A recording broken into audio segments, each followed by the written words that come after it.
This test will demonstrate how to use paired samples t-test in SPSS.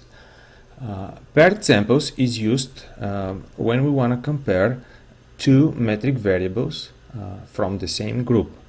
A classical question in marketing, which requires the use of paired samples t-test, is preferences. For example, do customers prefer more one brand over a different brand? For example, do they like more Honda or Toyota?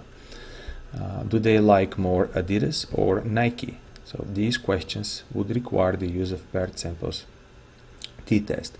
The paired samples t-test is located under compare means, paired samples t-test, and a unique feature of the paired samples t-test is that to use it we need to create pairs, to make pairs.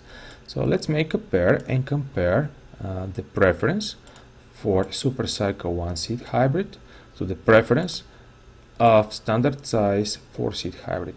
Now we can create multiple pairs, and SPSS will run all of them, but I just want to test the difference between the variables in the first pair. Click OK, and in the in the output, the first table is a descriptive table providing the means of the preferences for the two preferences which we are comparing. The second preference provides correlation, which can be very useful, and the last table actually provides is the paired sample t-test table. The significance level we are looking for is here.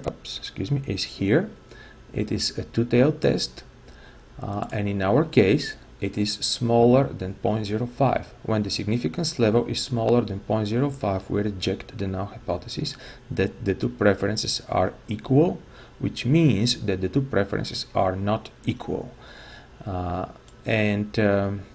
In other words, the two preferences are significantly different. Now, there is a lot of useful information in this table. If you look at it, you should be able to realize what it means. However, the key is to understand in this particular example that there is a significant difference between the preference for the first and the fifth car.